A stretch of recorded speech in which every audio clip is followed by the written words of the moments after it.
For years, we've all been told the same old story about fat loss, right? It's all about discipline, willpower, just trying harder. But what if that whole approach is completely wrong? What if the shame you're trying to use as motivation is the very thing that's keeping you stuck? Well, we're about to explore a totally different way of thinking about this. Just let that sink in for a second. This one idea, it challenges pretty much everything we've been taught. Think about all the times you've beaten yourself up over a meal or a workout you missed. If all that criticism actually worked, wouldn't it have worked by now? The argument here isn't just that it's useless, it's that it's actively working against you. So why does it backfire so badly? Well, it all starts with this huge lie we've been told, a lie we've come to believe is the absolute truth, that our struggle is some kind of character flaw. And this is where we need to totally reframe the problem. We tell ourselves these stories, right? I'm lazy. I just don't have enough discipline. But what if what's really going on is biological? It's not a moral failing. You're just struggling with self-punishment, and that is triggering a high alert state in your body, a state we call survival mode. Okay, so let's get into the biology here. Survival mode isn't just some vague mindset. It's a very real physical state. Your body is this incredible machine, and it's designed to do one thing above all else: keep you alive. The only catch? Its alarm system can't really tell the difference between an actual tiger chasing you and the constant threat of your own inner critic. So here's the chain reaction that happens. It all starts with self-punishment, with shame.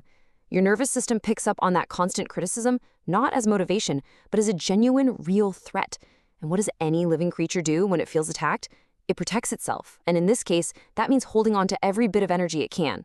Yep, fat, for the emergency it thinks is just around the corner. And this is the most crucial takeaway. When your body is totally focused on survival, things like fat loss get pushed way, way down the priority list. Think about it. It's like trying to redecorate your living room while the house is on fire. Your body's only concern is putting out the fire, that emotional threat you're creating, not worrying about dropping a few pounds. Okay, so if this constant war against yourself is actually preventing you from making progress, what's the solution? Well, the only logical answer is to call a truce. This is where we make the big pivot, from self-punishment to self-preservation. It's a complete shift in strategy, and it's all focused on one single thing: creating safety. And when we say safety here, we're not talking about locking your doors at night. We're talking about physiological safety. The best way to think about it is, it's that feeling your nervous system gets when the internal war is finally over. It's about ending that battle so your body can finally stand down from its defensive crouch. That really is the million-dollar question, isn't it? It's not something you can just decide in your head. You can't just say, okay, war is over. You have to actually prove it, demonstrate it through your actions and your thoughts. So, how on earth do you do that? To really get a handle on this, let's use a really powerful analogy. Let's talk about the animal in the cave. Just picture that for a moment. Your body, with all its deep-seated instincts and survival mechanisms, it's like a frightened little animal. It's not being defiant, it's not being lazy, it's just scared. It's retreated into this protective state because it feels like it's in danger. Now, you have two ways you can deal with this animal. You can stand at the mouth of the cave and scream at it, throw stones, make threats, which, by the way, is exactly what shame and self-punishment feel like to your nervous system. And that just makes the animal retreat even further. Or you can create safety. You can be quiet. You can be supportive. You can prove that the environment is no longer hostile. That is what coaxes it out.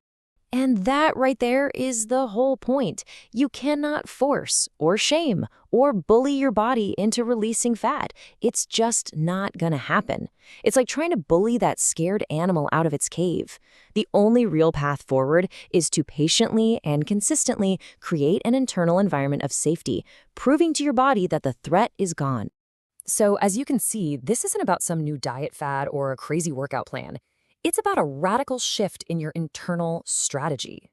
And that leaves us with one final and maybe the most important question you can ask yourself. Seriously, think about your daily thoughts and actions. Are they just more ammunition for the war?